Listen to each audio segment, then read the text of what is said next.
नमस्कार, मैं Sandeep Tiwari. Railway exams की प्रिपरेशन के लिए हम लोग डेली बिहाफ पर जुड़े हुए हैं। एक प्रैक्टिस सेशन मैं आपको प्रोवाइड कर रहा हूं जो भी मिसलेनियस सवालों का है।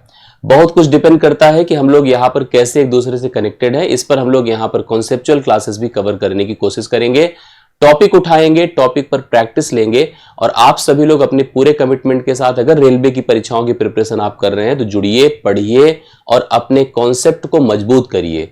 सफलता के लिए जो आपका प्रयास है उसको और बेहतर बनाइए। मैं आपको वादा करता हूं कि आपकी तैयारी में कोई कंप्रोमाइज नहीं करूंगा। जो आपको कमिट मैंने किया है, मुझे आप कम लोग देखो, ज्यादा लोग देखो, इस पर कोई फर्क नहीं पड़ता है। अच्छा लग रहा है तो आप इसको शेयर कर सकते हैं, नहीं करना हो तो उसकी कोई बात नहीं, लेकिन मैं आपको प्रतिदिन ऐसे ही कमिटेड होकर के आपके लिए कंटेंट देता रहूंगा। मैं आपको बता दूं, विश्वास मानिए इस बात के लिए कि मैं इस कंटेंट को बनाने के लिए बहुत प्रयास करता हूं। मुझे ऐसा लगता है कि हमें कोई कमी नहीं छोड़नी है, हमें ऑर्डिनरी सवालों को नहीं लेना है, हमें उन्हीं सवालों का सिलेक्शन लेना है, करना है जो आपकी परीक्षा से रिलेट करते हैं। इसलिए मैं ऐसे कंटेंट आपको प्रोवाइड करता हूं। बाकी अच्छा लगे तो वीडियो को लाइक शेयर जरूर करिएगा। चैनल पर नए हैं तो सब्सक्राइब कर लीजिएगा। टेलीग्राम ग्रुप है जहां पर मैंने पीडीएफ भी ऑलरेडी अभी तक की सभी कक्षाओं को अपडेट करा दिया है, उसमें जुड़े रहेंगे तो आपको वो भी प्राप्त हो रहेगी, जिसमें क्लास की प्रॉपर जो अभी हम सोल्यूशन कराते हैं वो सोल्यूशन पीडीएफ आपको प्राप्त हो जाता है। आइए देर न करते हुए आज के सवालों पर चलते हैं। पहले सवाल को आप देखना शुरू करिए, कमेंट लिखना शुरू करिए, बताना शुरू करिए कि आपको यह सवाल समझ में आ रहे हैं कि नहीं आ रहे हैं। सरलीकरण के पहले शानदार सवाल के साथ 3+ देखिए, अगर हम इस सवाल पर आते हैं तो लिखा है 3+√8, 3+√8। आगे चलता हूं, 1/3 - 3 है और साथ साथ यहां पर अगर हम बात करें तो 6+4√2 है, 6+4√2 है। अब थोड़ा सा इसको अगर हम प्लान कर ले, जैसे ए वाला जो पार्ट है, ए वाला पार्ट आपका बिल्कुल अलग है। इस वाले पार्ट को सोचो तो यह भिन्न में डिनोमिनेटर में 3 - है, यह भी आपके पास अलग हिस्से में माइनस के रूप में रखा हुआ है। हमारा सबसे बड़ा फोकस यह वाला हिस्सा है जो कि 1/3 - है। इसको अगर रेशनलाइज कर दे, परिमेयीकरण, जिसमें डिनोमिनेटर का कॉन्जुगेट किया जाता है, प्लस को माइनस बनाया जाता है बीच वाले सिंबल के हिसाब से और माइनस को प्लस, मतलब मैं 3+√8 ऊपर कर दूं और नीचे भी हमने 3+√8 ही कर दिया। अर्थात अब अगर हम इसकी बात करें तो यहां पर बनेगा आपका 3+√8, मतलब ऊपर के हिस्से में 3+√8। नीचे की बात अगर आप लोग करो तो यह a-b है और यह a+b है। आपने हमेशा पढ़ा है कि a+b और a-b मिलकर a² - b² होता है, मतलब 3 का स्क्वायर होगा माइनस √8 का स्क्वायर होगा। सबको पता है कि √8 का स्क्वायर 8 ही होगा और 3 का स्क्वायर 9 है, 9 में से 8 घटता है। तो अब इसको उठाकर लाइए, देखिए और इसको प्रॉपर प्लान करिए। कैसे लिखा जा सकता है? 3+√8। फिर देखिए हम इसकी जगह पर क्या लिखेंगे जो अभी बनकर आया है, 3+√8, 3+√8। इधर चले आइए, माइनस इस ब्रैकेट को ओपन करें, -6 - 4√2। अब देखिए जो जैसे जिससे कैंसिल हो पाए उसी हिसाब से उसको प्लान करते हैं। सबसे पहले आप देख पा रहे हैं 3 क्या होता है, 6 और 6 माइनस में खत्म हो जाएगा। यहां पर आपके पास √8 है और -4√2 है। मैं आपको बता दूं कि √8 का मतलब क्या होता है। √8 का मतलब यह, चाहे तो हम इन दोनों को एक साथ भी सेट कर सकते हैं, 2√8 लिख सकते हैं। फिलहाल अलग अलग भी सोच सकते हैं, जैसे √8 को हम 2√2 कहते हैं और यह भी आपके सामने 2√2 ही होगा। और माइनस अगर 4√2 है तो आप देखिए √2 के साथ लाइक है तो 2 कितना होता है, 4 हो जाएगा, -4√2 हो जाएगा। मतलब यह इससे कैंसिल होकर के मान कितना हो जाएगा बताएं, 0। तो 0 सी ऑप्शन इस सवाल का राइट सोल्यूशन है, जो आप लोग नोट कर सकते हैं। पहला सवाल आपका डन होता है, 0 करेक्ट आंसर इस सवाल का राइट सोल्यूशन माना जाएगा। अगले सवाल पर आ जाइए। सीमा को अपने पिता से रुपए 50 मिले, सीमा को अपने पिता से 50 रुपए मिले। फिर आगे बढ़ता हूं, देखिए क्या लिखा है, जिसमें उसने रुपए 15 की टॉफी खरीद लिया। उसकी मां ने रुपए 30 दिए पर उसके भाई ने उससे रुपए 42 ले लिए। मतलब ये सवाल भी बनता है कांस्टेबल लेवल पर। कैसे बनता है सुनिएगा। सीमा को अपने पिता से 50 रुपए मिले थे, अब उसमें करती क्या गई, 15 की तो पहले उसने टॉफी खरीद ली, 15 घटा दिया। 15 की टॉफी के बाद उसकी मां ने उसे 30 रुपए फिर दे दिया, ये भी अच्छी बात है। लेकिन उसका भाई बड़ा चालाक था, उसने उससे माइनस कितना मांग लिया, मतलब 42 रुपए ले लिया। अब बताओ उसके पास फाइनली कितना रुपए बचा। अब इस सवाल को भी ना कर पाए यार तो हम लोग मतलब पढ़े ना, ज्यादा सही है। हाँ, 50 में से 15 निकला 35, 35 में 30 जुड़ा तो 65 और 65 से 42 निकाल दीजिए तो यही उसके पास पैसा है। 65 से हम लोग 42 रुपए घटा देते हैं, करेक्ट है। तो कितना रुपए उसके पास बच रहा है बताएं, 23 रुपए। अभी उसके पास, सीमा के पास 23 रुपए है, जो कि सेकंड सवाल का पहला ऑप्शन राइट सोल्यूशन है। आप सभी लोग लिख रहे हैं और कमेंट भी करते चलिए अपने सवाल के आंसर्स के लिए। तीसरा सवाल देखिएगा, एक शॉपिंग मॉल है जिसमें किसी वस्तु की लागत से 10% की वृद्धि करके कोई वस्तु अंकित की गई है। मतलब एक दुकानदार ने जितने में खुद खरीदा उससे 10% बढ़ाकर ग्राहक को बताया है, और फिर उसी ग्राहक को कहता है कि चलो 10% की छूट दे देता हूं। उसका बड़ा कोई खास ग्राहक रहा होगा, उसने सोचा इससे फायदा ही के लूं, 10% बढ़ाया था, 10% घटा दूं, लेकिन बेवकूफ बन गया एक तरह से। कैसे? क्योंकि कुल प्रतिशत वृद्धि या कमी अर्थात उसे लाभ हुआ कि हानि, ये हमको बताना है। जैसे आपको पता होगा जितने परसेंट की अगर हम वृद्धि करते हैं, अगर उतने ही परसेंट की कमी आगे हम करेंगे तो हानि होनी तय है। और हानि का परसेंटेज 10 का वर्ग बटे 100 अर्थात 1% होनी है। 1% की कमी आएगी, पर थोड़ा पैटर्न जान लीजिए। सामान कोई खरीदा जाता है, उसके दाम को बढ़ाकर निर्धारित किया जाता है, फिर सेल किया जाता है, कम करके बेचा जाता है। सवाल में जैसे ये था कि खरीदा उसने 100 में, 10% बढ़ाया, 10% बढ़ाने का मतलब 10 बढ़कर 110, फिर इस पर 10% घटाया तो 10% घटने का मतलब 11 घटेगा, और 11 घटने का मतलब 99 होगा। तो 100 से 99 होना मतलब 1% की क्या होना बताइए? 1% की कमी हो जाना। इसको हम सतत से भी कर सकते थे, और सतत के अलावा जो मैंने आपको एक प्रोसेस बताया कि आपको सिंपली 10 का वर्ग करना था, डिवाइड बाई 100 करना था। 1% की कमी यहां पर इस सवाल का राइट सोल्यूशन बन जाएगा। करेक्ट है? इस सवाल का भी सही आंसर आपके सामने है। तीसरा डन होता है। चौथे पर आ जाइए। ये भी त्रिकोणमिति का सवाल है, और मैंने आपसे कहा कि रेलवे के एग्जाम्स और एडवांस मैथ्स का नेचर बहुत कनेक्ट करता है, इसलिए एडवांस पर फोकस्ड रहिएगा। कोऑर्डिनेट पर, ट्रिग्नोमेट्री पर, प्रोबेबिलिटी पर, सांख्यिकी पर, जितने हिस्से एडवांस के आपके बनते हैं उन पर जरूर ध्यान दीजिएगा। सवाल क्या है?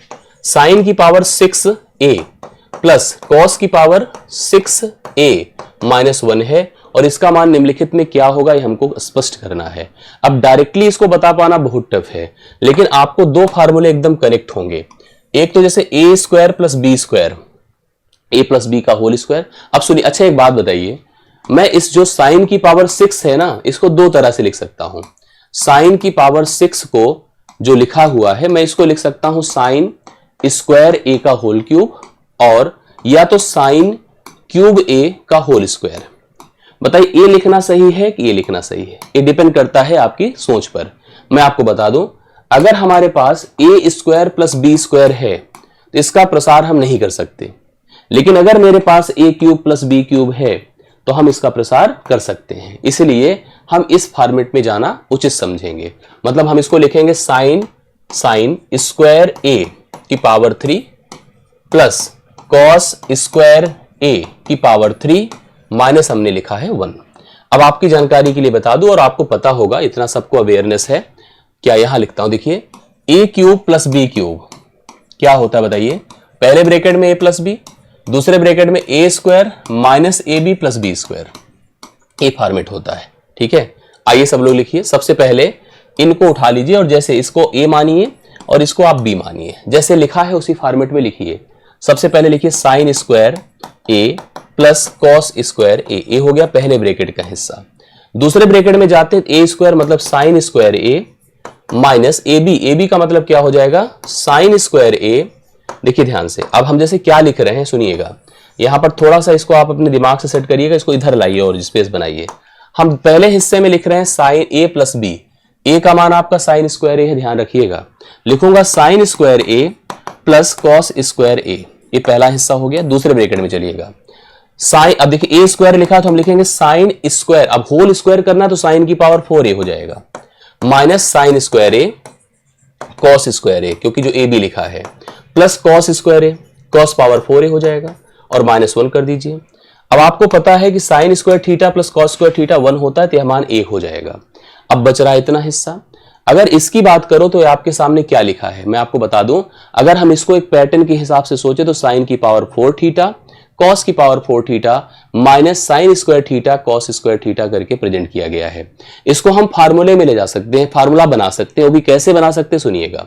यहां पर अगर हम सोच रहे हैं कि साइन की पावर 4a है प्लस कॉस की पावर 4a है, कॉस की पावर 4a है, और अगर यहां पर साइन स्क्वायर a केवल मतलब a square plus B square plus 2ab के फॉर्मेट में या माइनस 2ab के फॉर्मेट में हम इसको रिकॉग्नाइज या डिसाइड कर सकते हैं।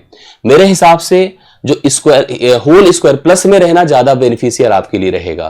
तो प्लस में हम कैसे कनेक्ट करेंगे? प्लस के लिए मुझे चाहिए 2 sin स्क्वायर ए cos स्क्वायर ए। चाहिए कि नहीं चाहिए? बिल्कुल चाहिए, तभी तो फार्मूला बनेगा। लेकिन इसके लिए मुझे उतना ही घटाना पड़ेगा, 2 sin स्क्वायर ए cos स्क्वायर ए, और यहां पर ऑलरेडी एक आपका माइनस साइन स्क्वायर ए cos स्क्वायर लिखा हुआ, मैं यहां पर लिख देता हूं माइनस साइन स्क्वायर ए cos स्क्वायर ए। करेक्ट है, ऐसे इसको रहने दीजिए। अब आपको पता है कि ये तीनों मिलकर के क्या हो जाएगा, साइन स्क्वायर ए प्लस कॉस स्क्वायर ए का होल स्क्वायर हो जाएगा कि नहीं। और इसका मान आपको पता है कि एक ही होता है, एक लिख दीजिए। और यहां पर ऑलरेडी एक माइनस में था, वो खत्म ही हो जाएगा अगर देखा जाए तो अगर देखा जाए तो इस सवाल में -3 साइन, मतलब माइनस क्या बन रहा है, -2 साइन स्क्वायर ए कॉस स्क्वायर ए माइनस साइन स्क्वायर ए कॉस स्क्वायर ए बिकम -3 साइन स्क्वायर ए कॉस स्क्वायर ए हो जाएगा, जो आपको पहले ऑप्शन में इस सवाल के राइट सॉल्यूशंस के रूप में मिल रहा है। तो पहला ऑप्शन अगर आपने टिक किया है तो एकदम सही टिक किया है, आपने समझा होगा। ये मान आपका साइन स्क्वायर ए प्लस कॉस स्क्वायर ए बनेगा, जिसका होल स्क्वायर भी बनेगा तो कोई फर्क नहीं, एक का वर्ग तो एक ही होता है। -2 साइन स्क्वायर ए कॉस स्क्वायर और यहाँ पर माइनस साइन स्क्वायर ए कॉस स्क्वायर ए बिकम -3 साइन स्क्वायर ए कॉस स्क्वायर ए, और यहाँ पर 1 पॉजिटिव है और लास्ट में देखिए सब में -1 लिखा था तो -1 कैंसिल कर दिया। उस हिसाब से राइट सोल्यूशन आपका जो पहला ऑप्शन है वो करेक्ट आंसर है। तो मतलब ये शानदार सवाल है, बेहतरीन सवाल है, मतलब त्रिकोणमिति जिसके स्तर को आप समझ पाते, हालांकि है 10th स्टैंडर्ड का, लेकिन फिर भी अच्छा सवाल माना जाए क्योंकि बहुत सारे लोग इसको स्किप कर पाएंगे, नहीं कर सकते हैं सवाल को। चौथा डन होता है। 5वें पर आ जाइए। सवाल क्या है, इनमें से कौन सा बेहतर है किसके दृष्टिकोण से, ग्राहक के। अगर हम ग्राहक हैं, हमारे सामने 2 विकल्प आते हैं छूट के, तो हम कौन सा छूट प्रेफर करेंगे जो हमारे लिए ज्यादा होगी। मतलब हम जाते हैं किसी दुकान पर तो हम अधिक छूट की बात करते हैं, हम उससे मांगते हैं कि हमें ज्यादा छूट दो। एक छूट दुकानदार दे रहा है 10% और 20% की क्रमिक, और एक दे रहा है 20% और 10% की क्रमिक। बताइए अगर आप ग्राहक है तो किसको प्रेफर करेंगे। दोनों समान है, निर्धारित नहीं कर सकते, 20 और 10% की क्रमिक छूट या मतलब 10 और 20 की। अब आप बताइए आप किसको प्रेफर करेंगे। सबसे पहले तो मैं आपको बता दूं, अगर छूट हमारी A% और B% है जो क्रमिक है सतत है, या 20% और A% है जो क्रमिक है सतत है, तो यह दोनों छूट ग्राहक के दृष्टिकोण में एक जैसी होनी चाहिए। इनका आपस में कोई कंपैरिजन करने की कोई जरूरत नहीं है, क्योंकि नंबर अगर सेम है तो क्रम बदल देने से छूट पर कोई प्रभाव नहीं पड़ता, छूट एज इट इज रहती है, सेम रहती है। अब सवाल में क्या कह रहा है कि यहां पर अगर इनमें से कौन सी छूट सबसे बेहतर है इसको डिसाइड करना है, तो आप यहां पर कह दो कि दोनों छूट समान है।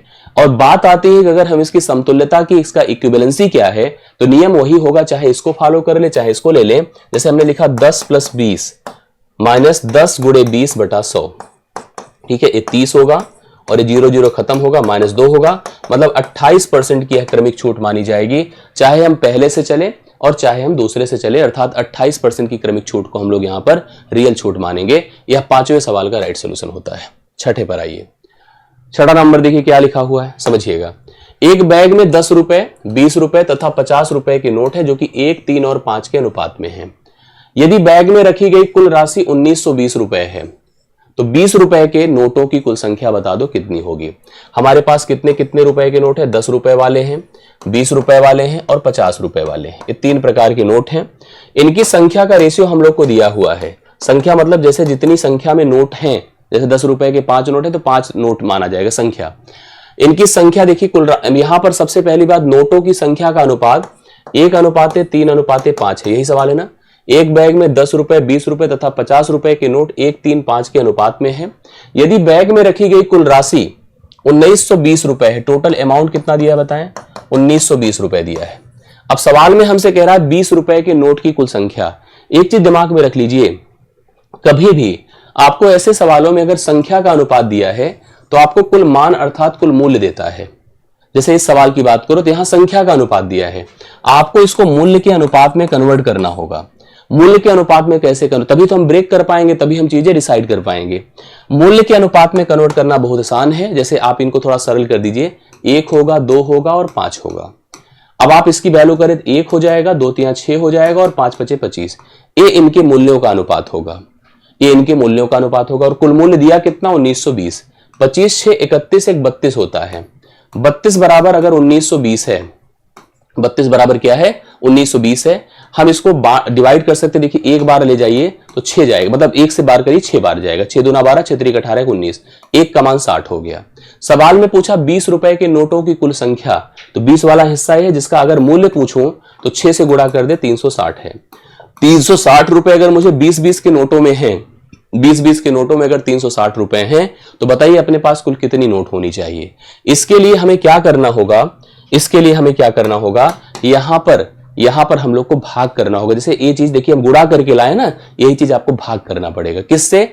20 रुपए के नोट से। 20 रुपए के नोट मतलब 20 से भाग करो तो कुल 18 नोट रहेंगी। अगर 20-20 की तो जाकर आप 360 रुपए किसी को भी पकड़ा सकते हो। जैसे हमको अगर 20-20 रुपए के नोट देने हैं और 360 रुपए देने हैं तो मैं 18 नोट पकड़ाऊंगा उसे। करेक्ट है, ये सवाल होता है। सी ऑप्शन इसका राइट सोल्यूशन होता है। छठा आपका डन है। 7वें पर आ जाइए। त्रिभुज एक एबीसी है जिसमें AB बराबर 8 सेंटीमीटर है।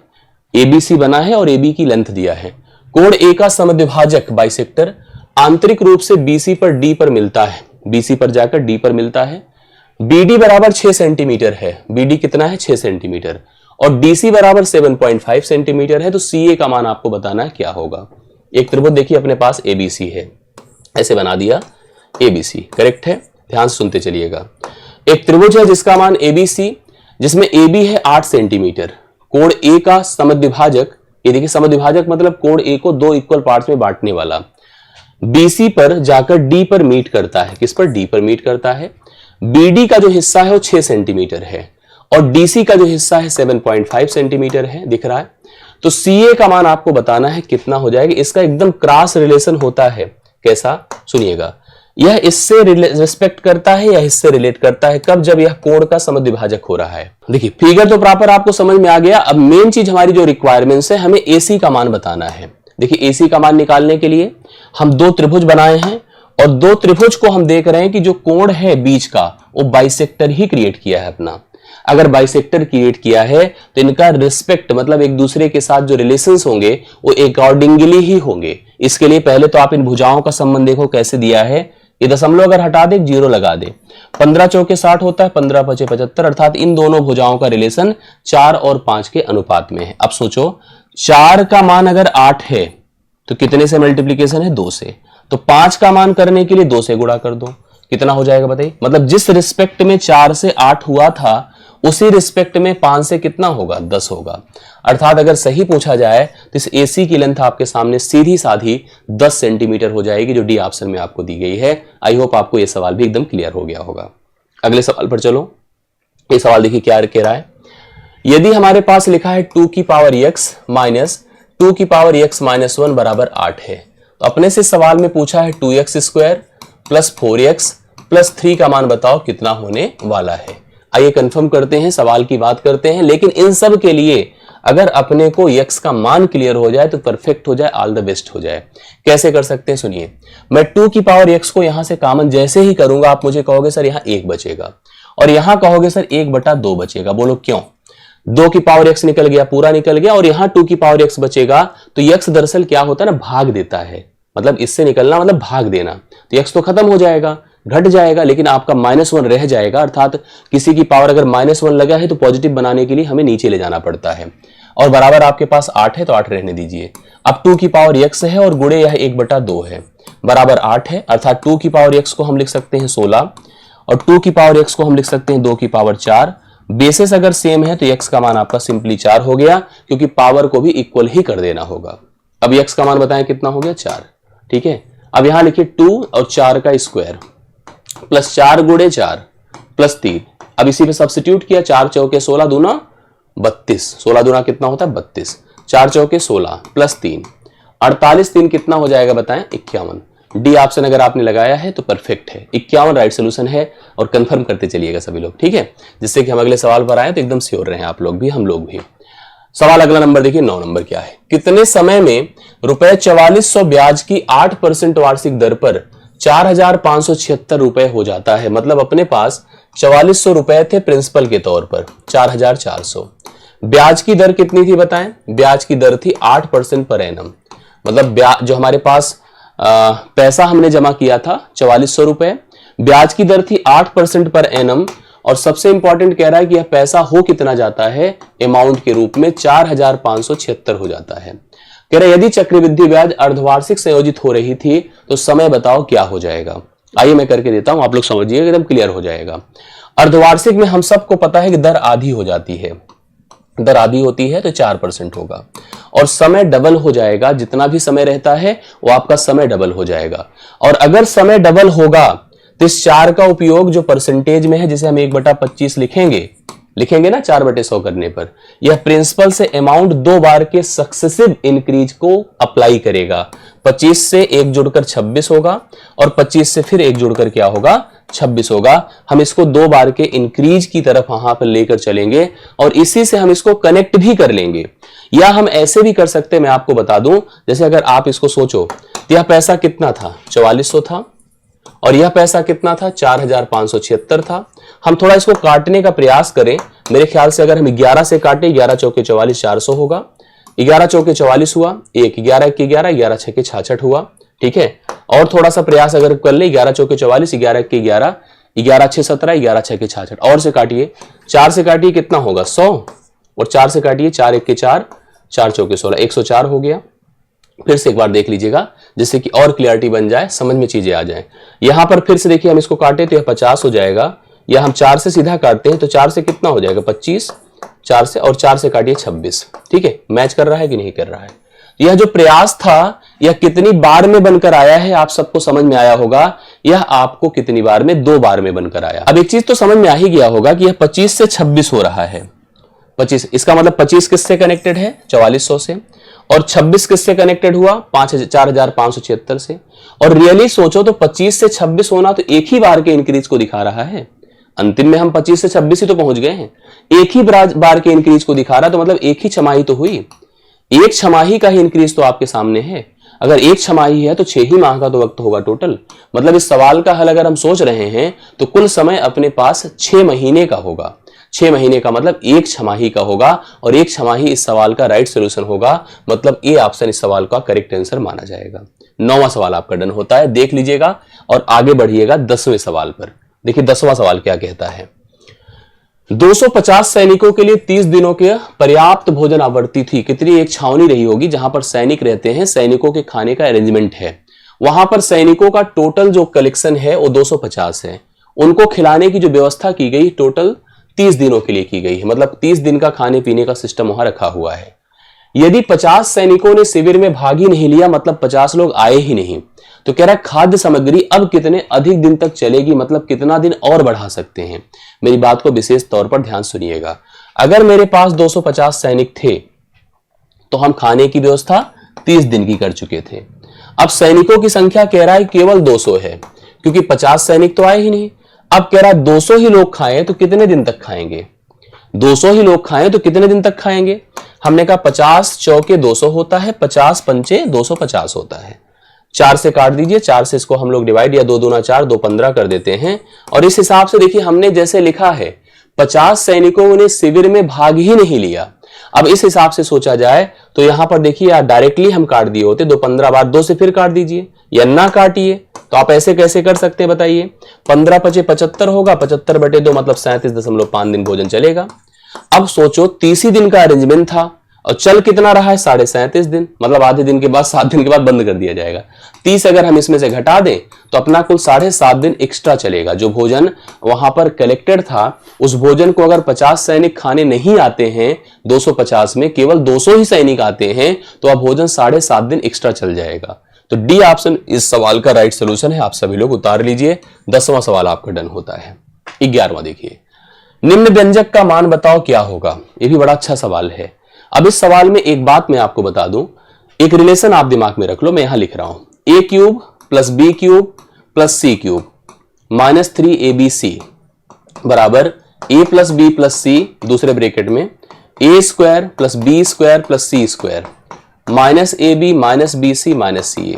करेक्ट। अब यहां एक बात समझने की जरूरत है। हमने कहा यदि a + b + c जो टर्म्स आपको दिए गए हैं अगर वो 0 हैं, यदि a + b + c बराबर 0 है तो आप समझ लीजिएगा कि यह जो टर्म्स होगा पूरा 0 हो जाएगा, और 0 का इसके साथ गुणा होगा तो यह भी 0 होगा। अर्थात मैं लिख सकता हूं a³ + b³ + c³ बराबर आपका उधर ही जाएगा तो 3abc हो जाएगा। 3abc a³ + b³ + c³ बराबर कितना हो जाएगा, 3abc हो जाएगा। अगर हमने कहा मैं इसको a मान लूं, इसको b मान लूं, इसको c मान लूं, मान ही लिया आपके कहने से, और मैंने जब a + b + c किया तो मैंने देखा कि मेरा a - b है प्लस बी माइनस सी है, माइनस प्लस सी माइनस ए है। जब मैंने काट के देखा तो सब खत्म होकर जीरो हो गए, अर्थात मुझे समझ में आया कि ए प्लस बी प्लस सी आपका कितना है, जीरो है। अगर ए प्लस बी प्लस सी जीरो है तो ए क्यूब ही तो लगा है, ए क्यूब है ना, B cube plus C cube कितना हो जाएगा बताएं, thrice A B C. A B C का मतलब A minus B minus C और सी माइनस ए। हो जाएगा कि नहीं, हो जाएगा। डिवाइड बाई ऑलरेडी क्या है, थ्राइस ए माइनस बी माइनस सी और सी माइनस ए। ये पूरी तरह से एक दूसरे से खत्म हो जाएंगे और टर्म्स आपको आंसर के रूप में 1 प्रोवाइड कर देगा। तो 1 इस क्वेश्चन का राइट सोल्यूशन है, जो सिंपली आप एक बार थोड़ा एनालिसिस करिएगा और अगर कॉन्सेप्ट क्लियर है तो आंसर आप आराम से दे सकते हैं। करेक्ट आंसर आपका पहला ऑप्शन आ रहा है, 1 आ रहा है। 11th का पहला ऑप्शन राइट सोल्यूशन आपका सही आंसर है। अगला क्वेश्चन देखिएगा, नाव धारा का सवाल है। एक नाव को धारा की दिशा में एक निश्चित दूरी तय करने में कुल 12 घंटे लगते हैं अगर वह धारा के साथ जाती है। कोई नाव तैराक अगर धारा की दिशा में जाता है तो धारा का सपोर्ट पाता है और अपनी चाल में धारा की चाल जोड़कर अपनी इफेक्टिव स्पीड बनाता है, उसी को डाउन स्ट्रीम कहते हैं, उसी को अनुप्रवाह कहते हैं। जब नाव धारा की दिशा में जाती है तो 12 घंटे में किसी दूरी को तय करती है, मतलब धारा के अनुकूल चलकर वह किसी दूरी को 12 घंटे में तय करती है। और अगर जब वापस लौटती है तो धारा का उसे विरोध मिला होगा, प्रतिकूल चाल हुई होगी और उस केस में उसे 24 घंटे लगते हैं। नाव द्वारा शांत जल में चलने में तय करने में मतलब कितना समय, या क्या लिखा है, तय करने में कितना समय लगेगा। अगर उसी दूरी को नाव शांत जल में चल करके तय करे तो उसे कुल कितना समय लग जाएगा। इस सवाल का राइट सोल्यूशन आपको देना है। बहुत ही क्लियर समझिएगा, बहुत ही स्पष्ट काम करते हैं हम लोग, सिस्टम को फॉलो करते हैं, समझते हैं। देखिए मेरी बात को ध्यान सुनिए। जब वह धारा के अनुकूल चल रही थी तो उसकी चाल को मैंने u मान लिया, और धारा के प्रतिकूल को चल रही थी तो उसकी चाल को मैंने b मान लिया। अब u चाल से चलकर उसने किसी दूरी को 12 घंटे में तय किया और b चाल से चलकर उसने उसी दूरी को 24 घंटे में तय किया। दूरी तो दोनों केसेस में सेम थी और मैंने मल्टीप्लीकेशन क्यों किया आप बताओ, क्योंकि आप सबको पता है कि speed into distance time is equal to distance होता है।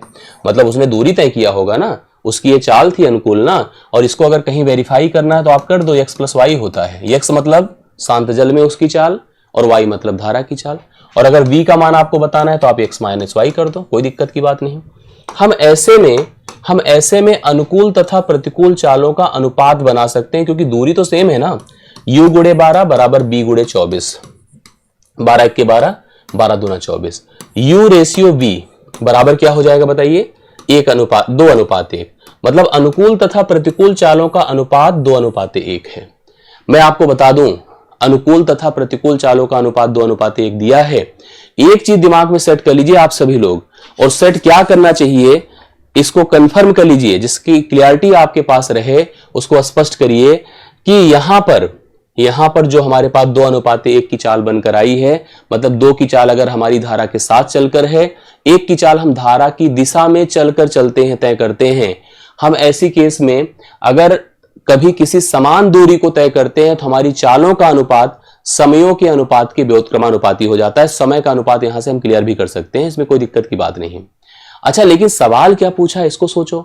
सवाल में हमसे इसने कहा कि नाव द्वारा शांत जल में समान दूरी तय करने में कितना समय लगेगा। एक बात और जानिए, जब कभी हमें अनुकूल और प्रतिकूल चाल दिया रहता है तो हम उनको जोड़कर अगर हम 2 से भाग करते हैं तो हमें शांत जल में नाव की चाल पता चलती है, और उनको अगर हम घटाकर 2 से भाग करते हैं तो शांत जल में धारा की चाल पता चलती है। अगर हम शांत जल में नाव की चाल पता करना चाहें तो हम क्या लिख सकते हैं पता है, 3/2। क्या हो जाएगा, 3/2। और शांत जल में नाव की चाल हो गई, और शांत जल में अगर धारा की चाल इस हिसाब से पता करना चाहे तो 1/2 हो जाएगी। करेक्ट है, 1/2 हो जाएगी। अब कोई भी उठा लीजिए, जैसे अगर उसने धारा की दिशा में चल करके तय किया था, 12 घंटे लगे थे, तो हम क्या कर सकते हैं, 12 को अगर हमने 3/2 से भाग किया, मतलब यह ऊपर गया तो 12 गुणे 2/3 हो गया, 3 चौके 12, 8 दूना कितना हो जाएगा, 16। मतलब इस सवाल के हिसाब से अगर देखा जाए तो उसे कुल लगने वाला है 16 घंटा। कितना हो जाएगा, 16 घंटा इस सवाल का राइट सोल्यूशन होगा, जो आप लोग लगा सकते हैं, ऐसे कंफर्म कर सकते हैं। क्लियर हो गई बातें। तो मेरे ख्याल से आप क्लियर कर लीजिएगा, इस हिसाब से आंसर आपके सामने हो जाएगा। आशा करता हूं क्लियर हो गया होगा। स्पष्ट कर लीजिए, अगर कोई डाउट हो तो आप बताइएगा। एक चीज समझ लीजिएगा, जैसे हमने 12 गुणे 2 किया बटा 3 किया, 12 दूना 24 बटा 3 कितना होता है? 8 होता है, 16 नहीं होता है, 8 होता है। मैं यहां पर जो लिखा हूं 12 गुणे 2 बटा 3, 3 चौके 12 होता है, 4 दूना 8 होता है। बट यहां पर अनुपात के हिसाब से इसको कनेक्ट करना, मतलब 2 से गुणा करना, और 2 से गुणा करने का अर्थ होता है 16 हो जाएगा। हम इसको और ट्रेडिशनल भी चाहें तो कर सकते हैं। ट्रेडिशनल इसका आंसर करना हो तो आप a प्लस बी ले लो, x बटे 12 कर दो, a माइनस बी कर लो, x बटे आप 24 कर दो। यहां से हम लोग जो है चाल निकाल सकते हैं, चाल को उसी तरह से भाग करके भी आंसर कर सकते हैं। तो इस हिसाब से आंसर आपके सामने आ जाएगा। मेरे ख्याल से आपको क्लियर हो, एक बार ट्राई कर लीजिए, अगर नहीं आता तो प्लीज बताइएगा, ठीक है। अगले सवाल पर आइए। बिंदुओं, सवाल देखिए क्या कह रहा है। बिंदुओं -1, 0, 2, 6 से जुड़े हुए रेखाखंड को आंतरिक रूप से 2:1 में विभाजित के अनुपात में बिंदु पर विभाजित किया जाता है। जैसे मैं आपको बताऊं, आपके पास एक लाइन सेगमेंट था, इसके दो कोऑर्डिनेट थे -1, 0 और 2, 6। आप सबको पता है भाई, कोऑर्डिनेट ज्योमेट्री का बहुत उपयोग है। ये लाइन सेगमेंट है जिसको हम लोग यहां पर x1 y1 कह सकते हैं, x2 y2 कह सकते हैं। यहां पर जो एक बिंदु पर विभाजन हो रहा है, इस विभाजन को करने वाला जो रेशियो है वो 2:1 है, अर्थात यहां 2 भाग है, यहां 1 भाग है। इसको m माना जाता है, इसको n माना जाता है। इस पॉइंट को अगर आप पता करना चाहेंगे तो इसके कोऑर्डिनेट x और y होंगे। इसको पता करने का जो फार्मूला होता है वो क्या होता है, सुनिए। x बराबर mx2 plus nx1 divide by m plus n, ठीक है। और y बराबर क्या होगा, my2 प्लस ny1 बराबर बटा m प्लस n होगा, करेक्ट है। आइए करते हैं सवाल को सॉल्व। सुनिएगा, यहां पर x1 y1 x2 y2 everything सब कुछ गिवन है। हम लोग अगर x का मान निकाले तो m की जगह 2 रखिए, x2 आपके पास कितना है, 2 है, प्लस n का मतलब 1 रखिए, x1 कितना है आपके पास, -1 है, बटा m प्लस n कर दे, 2 प्लस 1 कितना हो जाएगा, 3 हो जाएगा। तो ये हो जाएगा आपके पास 4 - 1 बटा 2, 4 में से 1 निकलेगा 3, 3 बटा आपके पास कितना हो जाएगा, 2। अगर हम एक बार फिर से चेक कर ले, नहीं तो कुछ डाउट लग रहा है। जैसे मैंने कहा कि 2 × 2 4 हो गया, 1 × -1 हो गया, 4 में से 1 निकलेगा 3, और 2 में 1 जोड़ेगा तो 3 होगा भाई। तो यहां पर 3 बटा 3 होगा, और यह मान 1 हो गया। कितना हो गया, यह मान 1 हो गया। कौन हो गया, ये आपका x का मान 1 आ गया।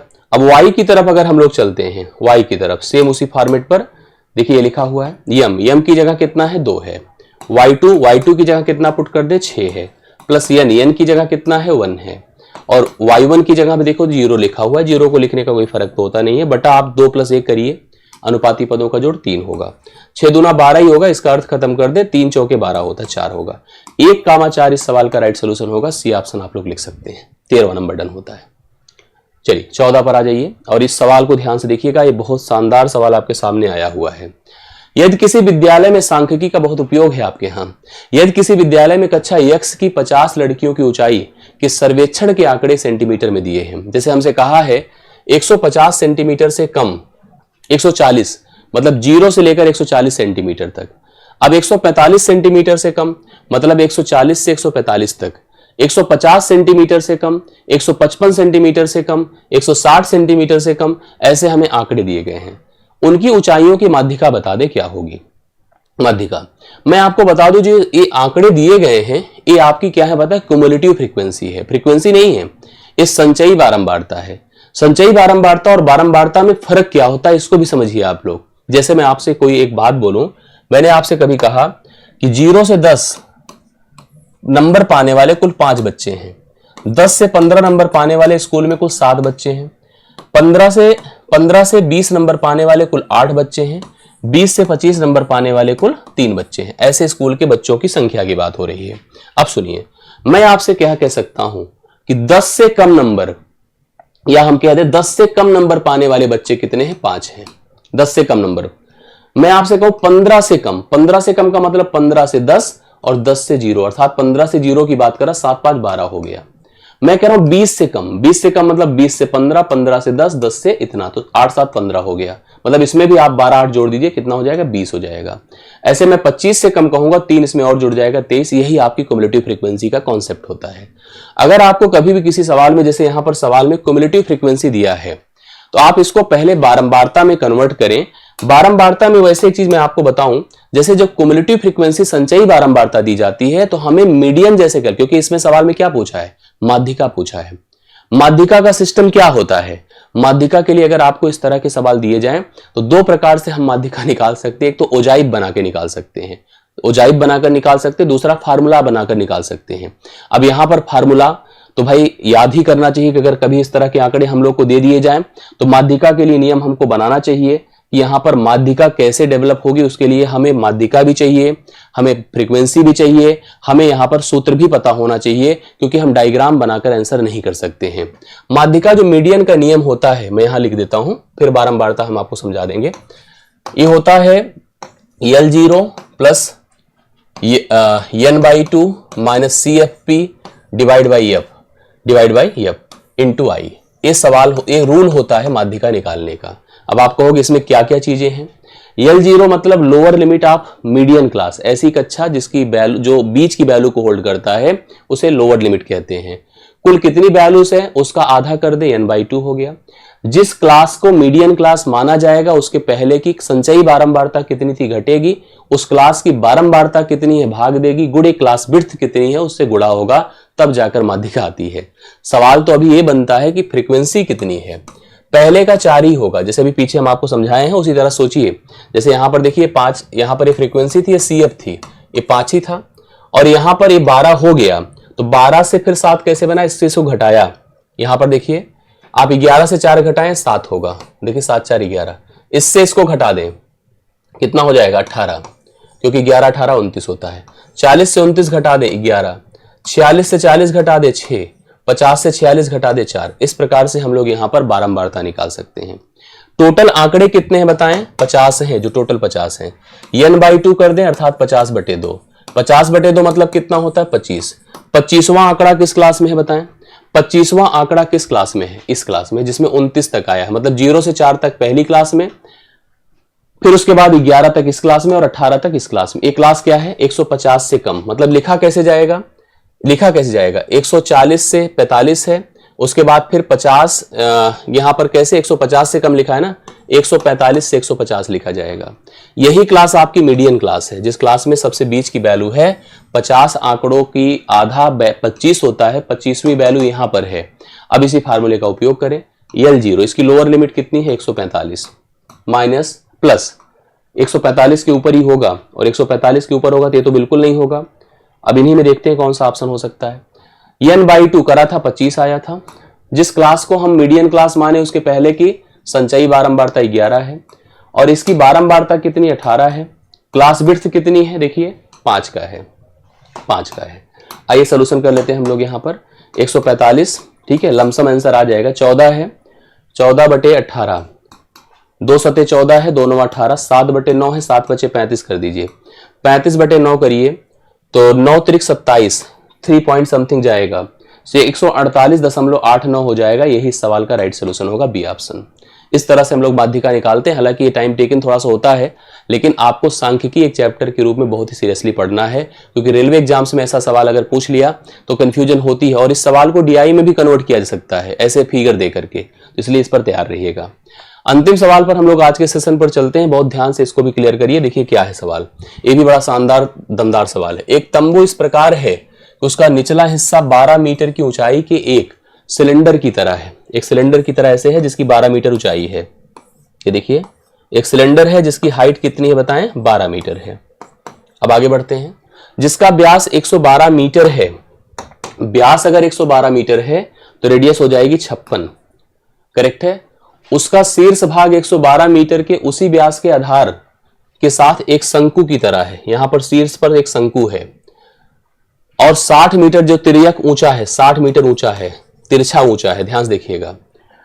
तो उसका जो कैनवस है 4 मीटर चौड़ा है। जिस कैनवस का उपयोग करके इस तंबू को बनाया गया है, कैनवस ऐसे एक कपड़ा होगा, और कैनवस की जो लंबाई होगी हमको नहीं पता है, चौड़ाई लेकिन इसने बता दिया 4 मीटर है।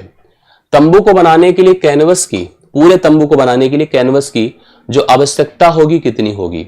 सबसे पहले आप ये समझ लीजिएगा कि जो पूरे तंबू को बनाने के लिए कैनवस की रिक्वायरमेंट है, उसके लिए हमें इस पूरे सरफेस का क्या चाहिए, कर्व सरफेस एरिया। जैसे हमारे पास एक बोतल है, बोतल को रैप करना, कभी आप गिफ्ट खरीदते हैं तो रैपिंग करवाते हैं ना, और रैपिंग पे जो कागज लगवाते हैं उस कागज का टोटल सरफेस एरिया उसका कर्व सरफेस एरिया कहलाता है, वक्र पृष्ठ का क्षेत्रफल कहलाता है। अगर ए शंकु है, ए सिलेंडर है, तो सिलेंडर का वक्र पृष्ठ का क्षेत्रफल होता है CSA, जिसमें ना ए सरफेस होता है ना ये बीच का हिस्सा होता है, 2 पाई RH होता है। और अगर शंकु की बात किया जाए, शंकु का CSA होता है पाई RL। अब सुनिए, इसका पाई RL क्या होगा भाई, R दोनों में सेम ही है, पाई दोनों का सेम है, तो हम दोनों को चाहें तो मिला भी सकते हैं एक साथ में, कोई दिक्कत की बात नहीं है। दोनों को जोड़ना ही है तो पाई R कॉमन कर लो, यहां पर L बचेगा और यहां पर 2H होगा, क्या दिक्कत है, कर लेते हैं। पाई का मतलब हम 22/7 कर देते हैं, ध्यान सुनते जाइएगा।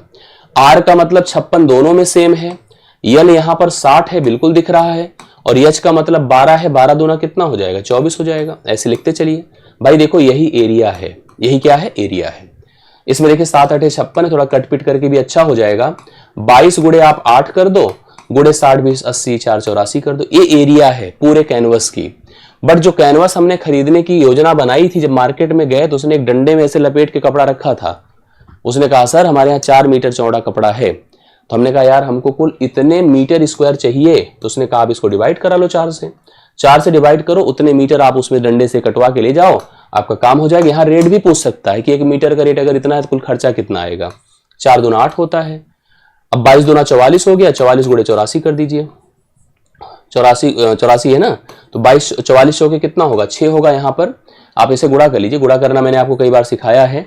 84 है और 44 है, देखिए ऐसे हम करते हैं, 4 चौके 16 है, 4 8 32, 4 चौके 16, 32 16 48 होता है, 48 लिख देते हैं, और 8 चौके 32, हर चीज सीखना पड़ता है। 6 हो गया, और ये 49 मतलब 9 होगा, ये 4 मतलब 36 होगा, तो 36 96 यहाँ पर बी ऑप्शन हो जाएगा राइट सोल्यूशन। हमें कुल इतने कपड़े की आवश्यकता होगी अगर हमें इस पूरे को एक कैनवस से कवर करना है, तो इसका कर्व सरफेस एरिया वक्र पृष्ठ का क्षेत्रफल कहलाएगा। अब हमने जो आपको एक योजना बताई थी कि आप लोग प्रतिदिन एक प्लान करिए, हर वीडियो के नीचे उस टॉपिक को जरूर मेंशन करिए जो आप उस वीडियो के किसी एक सवाल को देखकर समझ नहीं पाए हैं, और जरूर बताइए कि हमें उस संख्या पे डिपेंड करेगा कि उस टॉपिक पर हमें विशेष क्लास लेनी हो, मैराथन करनी हो, कॉन्सेप्चुअल पढ़ाना हो, तो हम उसको जरूर कवर करें आपके साथ। बाकी आप सभी लोग अच्छे से जुड़े रहें, अच्छा लगे तो वीडियो को लाइक शेयर करें, और सबसे इंपॉर्टेंट अगर चैनल पर नए हैं तो आप सब्सक्राइब जरूर किए रहें। बाकी मिलता हूं नेक्स्ट क्लास में। थैंक यू सो मच, सभी को धन्यवाद।